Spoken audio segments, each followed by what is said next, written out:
Hello and welcome to New Jersey Politics with Laura Jones. I am Laura Jones and we are so glad to have you here. We're coming to you from the State House in Trenton, New Jersey, where in just a few weeks, Governor-elect Mikey Sherrill will become the next governor in the state of New Jersey. But leading up to the campaign, a lot of organizations will spend time covering the polls. But the polls don't always get things right. And we're going to talk about the role of polls in an election with Frank Sapola. He's a former reporter who also heads up Contacts Media. He's standing by. First, though, we're going to be speaking with Congresswoman Bonnie Watson Coleman from here, Mercer County. She started her legislative career right here at the State House. She made an announcement that she will not be seeking re-election. I spoke with her. Let's listen in on that conversation. Congresswoman Bonnie Watson Coleman, representing New Jersey's 12th Congressional District. Welcome. It's so good to see you. So wonderful to see you. It's wonderful to see you, and thank you for having me. Oh, my pleasure. We have known each other for a very long time, going back to your days in the New Jersey Assembly, even before that. And when I saw the news that you were retiring, I was surprised, and I think a lot of people were. So can you talk a little bit about what led you to the decision to where you said, this is going to be my final term? Well, you said it. You and I have known each other 3+ decades. I've worked in the space of public service all that time. I've been working very hard here in Congress trying to make an administration that I think is very mean and evil to respond to the needs of people. I just think it's time for somebody else to pick up that mantle and to, I hope, share some of the same values in terms of what I believe this government should do and be for the people that it needs to do and be for, as well as to look at our standing internationally. And I grew up thinking that my country was the big brother or the big sister and that people loved us and we helped people. And that's not what's happening now. So I think it's time for somebody else to take over the mantle, and perhaps I'm not going to be a legislator, obviously, but perhaps I still will have a voice. Yeah, I have a feeling that you will not be going gentle into that good night. We will definitely be seeing more of you.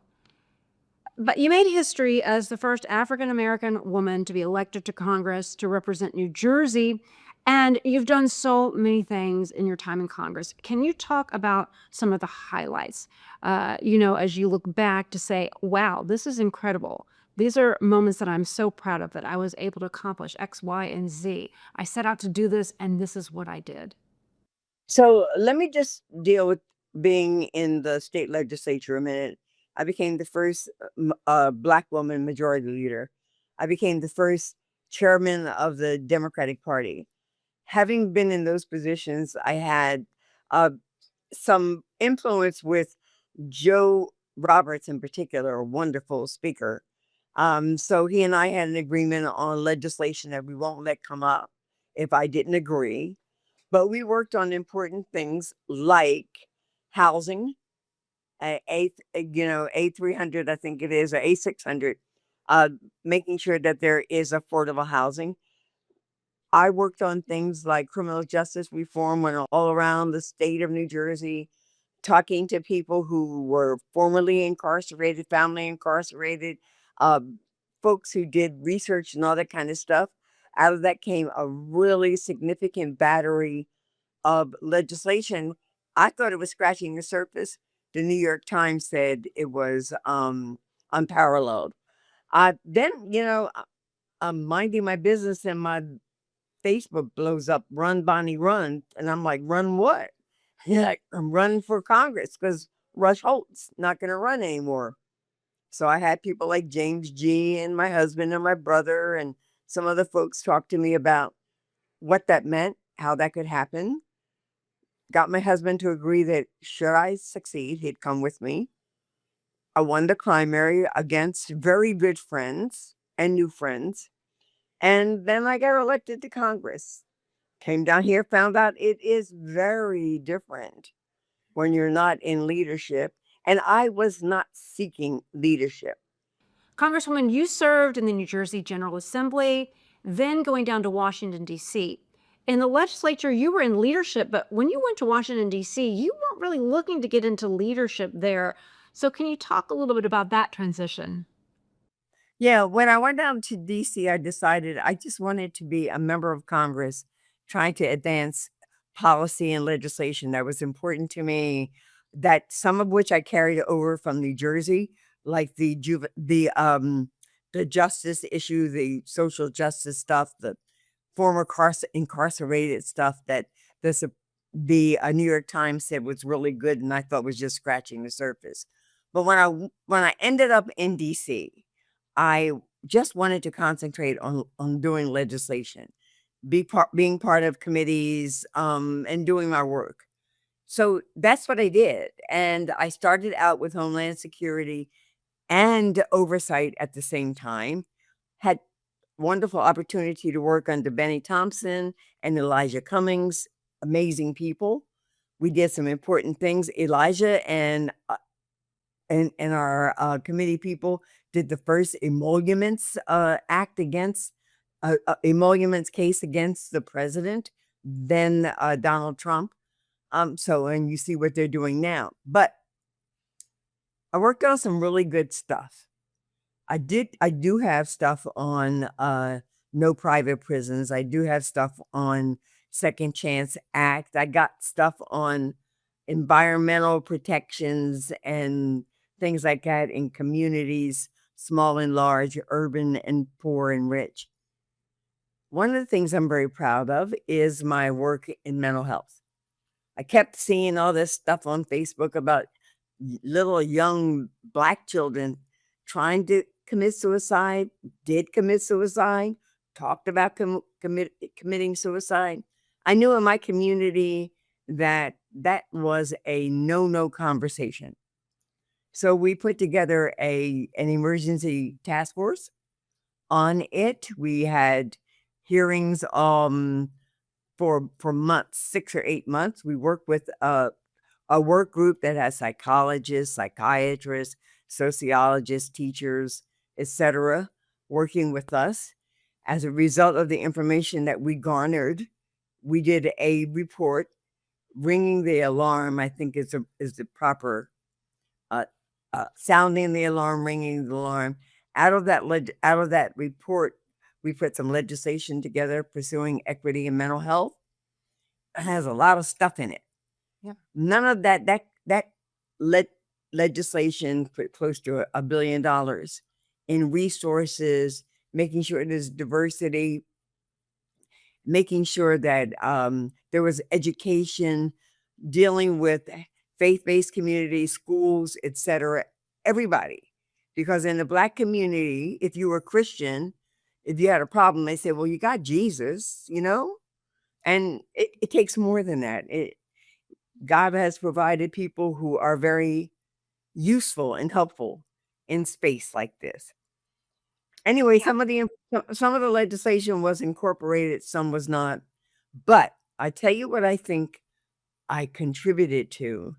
I contributed to an expanded discussion about mental health situation in this country and the government's in inadequacy in dealing with it for everybody, not just Black children, but old people, young people, smart people, not so smart people, white people, gray people, whatever, you know? That Well, that's like yeah. significant. So, as you finish up your time in Congress, are there any moments that you look back on, things that you weren't expecting, anything, any stories that you want to share, maybe about an unlikely friendship or something that might have touched you, or maybe a note somebody gave you, something that just made you realize, okay, yeah, this is exactly what I'm supposed to do. This is why I'm doing it. Any stories like that you'd like to share? Two things. Bill and I drive down to DC by car, and we always stop at a rest station and get a little something to eat, let my husband stand up and do whatever he needs to do. Came back into our car, there was a note on my windshield. I don't know who it's from, but it's framed, it's in my office, and it said, "Thank you, Congresswoman, please continue to fight for us." That's one thing that I certainly didn't expect, but had an impact on me. I had a chance to protest with the amazing Representative John Lewis Ahiro. So I got to sit on the floor of the House of Representatives in protest of the House refusing to deal with gun legislation. I mean, so I was just so pleased that God had given me this opportunity to serve with him, to have planned the protest in his office. And I used to look at him in such awe that I once said to him, Congressman, I am not stalking you. I just can't believe God put me in this position to work with you. How blessed am I? So those are two issues, two areas. And the other one was when, I got quote unquote arrested for standing up for women's rights. Not only a witness to history, but part of history. Yeah, that's an interesting concept to process. Do you have any plans for after Congress? I don't think that you're, again, going to be sitting around necessarily, but do you have any thoughts on what you're going to do in 2026 and beyond? I have no idea what it is, but I know if I'm given an opportunity to talk to anybody, it would be young people who think that they're interested in public service, to have them understand that public service is exactly what it is. It is a commitment to others, not to you. It's not a job. It's not a position. It's not flash dance. And then I want to talk to young people who don't want to go into public service, to find the love and respect and to treat people with dignity who are both working in that space and who are in need of government working in that space. So at the bottom line, I think it's about finding our way back to love and decency, Laura. Bonnie Watson Coleman, Congresswoman from New Jersey's 12th Congressional District, thank you so much for taking the time to talk to us. Always a pleasure. It's good to see you. Thank you for having me.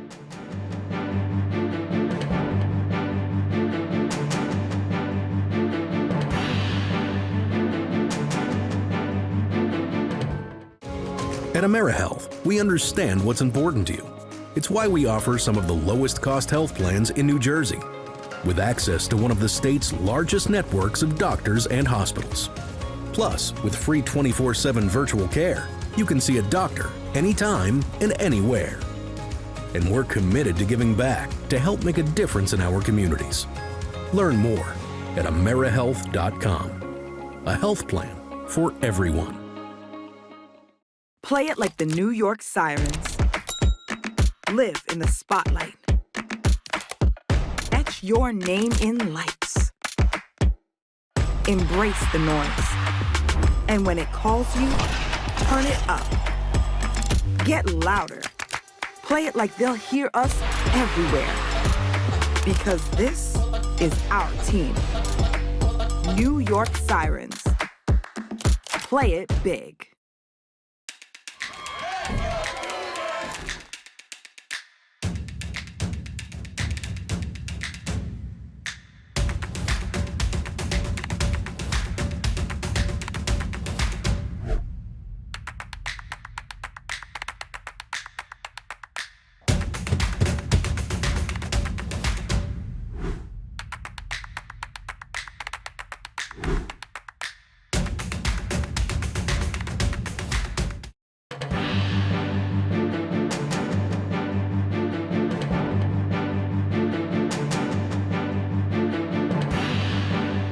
Thanks for staying with New Jersey Politics, coming to you from the State House in Trenton, New Jersey.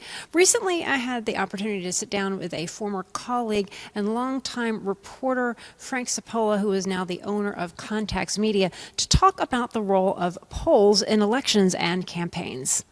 Frank, it's good to see you. Pleasure to be here as well. By the way, let me start by saying big fan of On NJ. I watch Ken, I watch you, I watch Jeanette. Thank you. Very big fans of the network. Good job, everybody. Well, thank you. Thank you. Frank, you and I, so the viewers know, we work together at News 12 New Jersey. And when you talk about polls, when I was first starting as a reporter in the 90s, our news director told me, Laura, I don't want you to report on the polls. That's the horse race. Let other people deal with that. I want you to focus on who the candidates are, what they stand for, and I want you to go through ads and I want you to fact check them.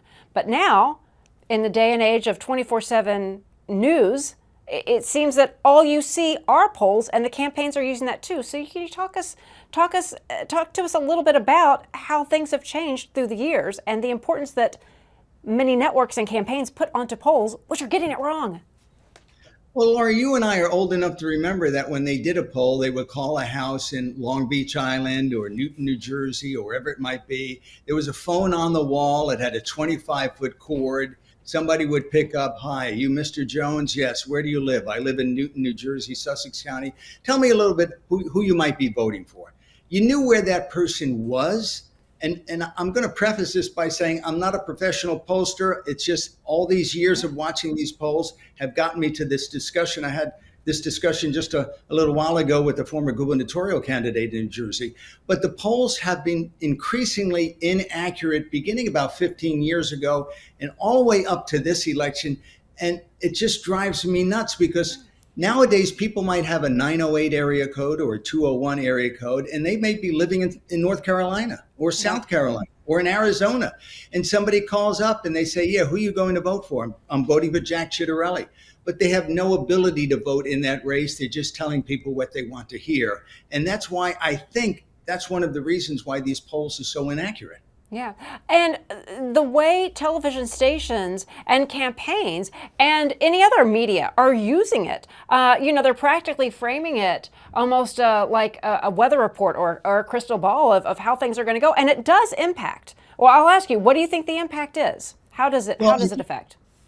I think the impact is twofold. Number one, you have a situation where people are not really giving their truthful answer. It's almost like a high school test. If they hear from a poll that it's a tight race between Jack Ciattarelli and Mikey Sherrill, they want to be on the right side of it. So they might say, I'm voting for Mikey, I'm voting for Jack. Even if they're not, I think to answer your question, the first part of it is they're not always 100% truthful. Number two, and I think this is a big part of it, a lot of these networks own these polling companies in part. And to say that they were inaccurate means that they're spending money on polling that is incorrect. I'll give you a couple of examples. 2016, Hillary Clinton was supposed to win She had an 83% chance of winning in 2016. We know what happened in 2016. 2 years later, the governor of Florida is running against Mike Gillum.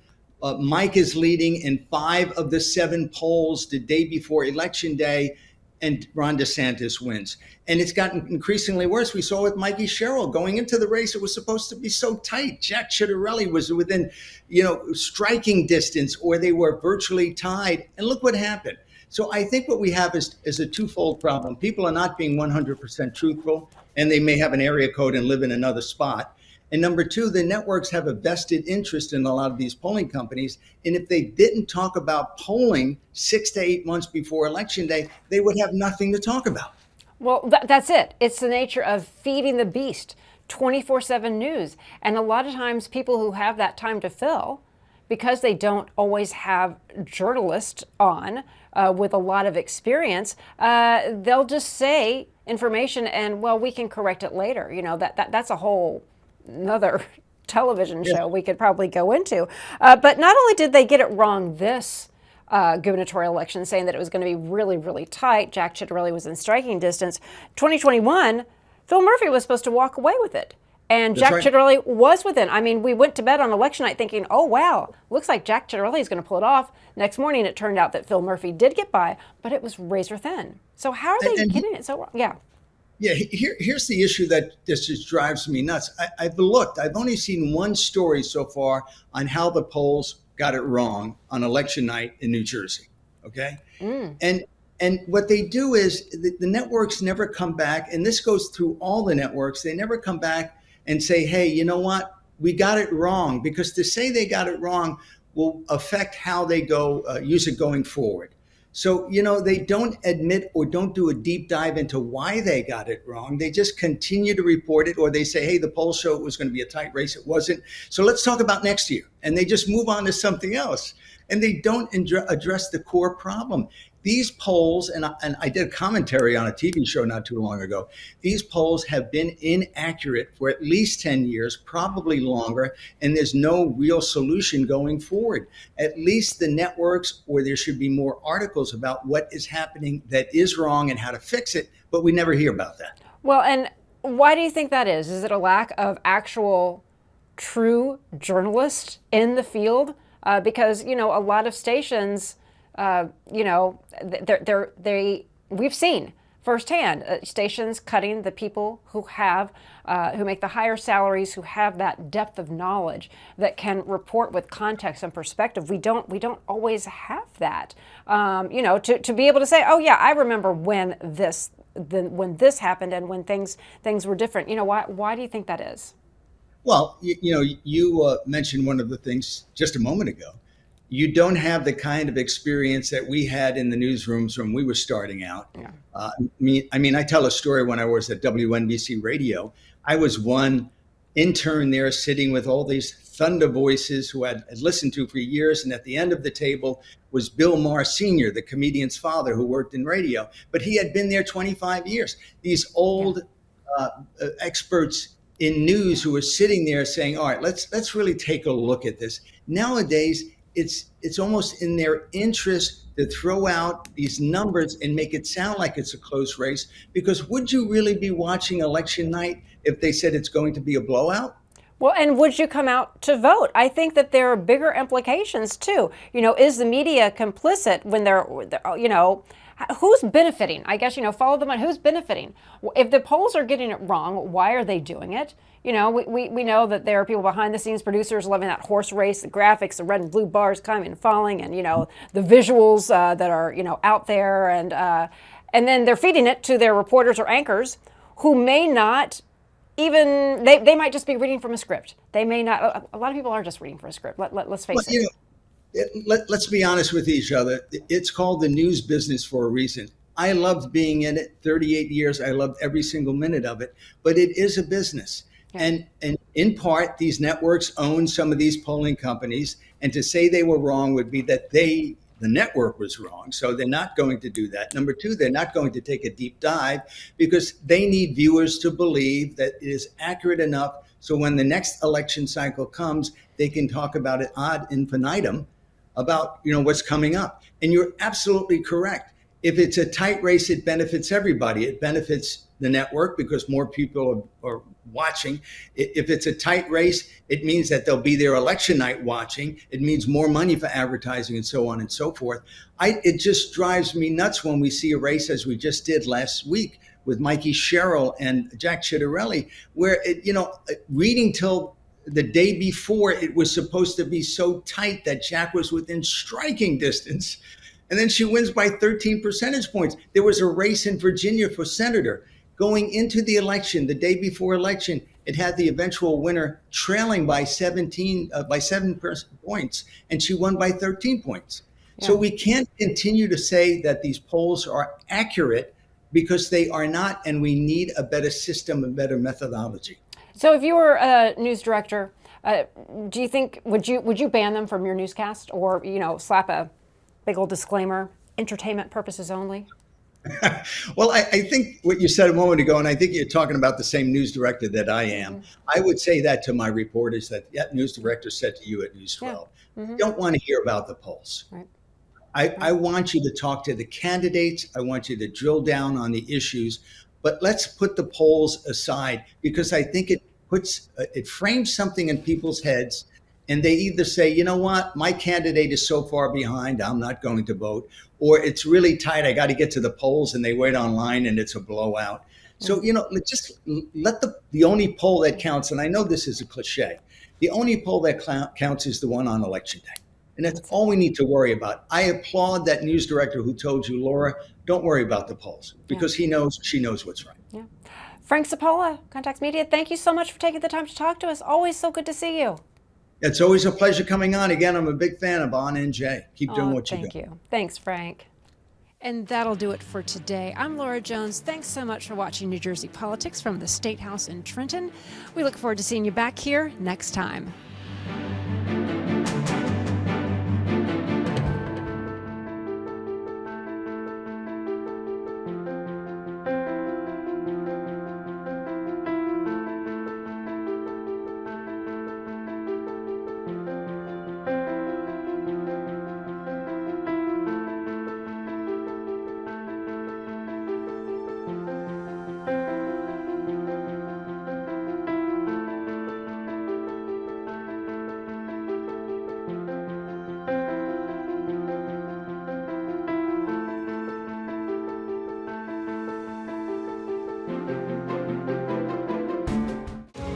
At AmeriHealth, we understand what's important to you. It's why we offer some of the lowest cost health plans in New Jersey, with access to one of the state's largest networks of doctors and hospitals. Plus, with free 24/7 virtual care, you can see a doctor anytime and anywhere. And we're committed to giving back to help make a difference in our communities. Learn more at AmeriHealth.com. A health plan for everyone. Play it like the New York Sirens. Live in the spotlight. Etch your name in lights. Embrace the noise. And when it calls you, turn it up. Get louder. Play it like they'll hear us everywhere. Because this is our team. New York Sirens. Play it big.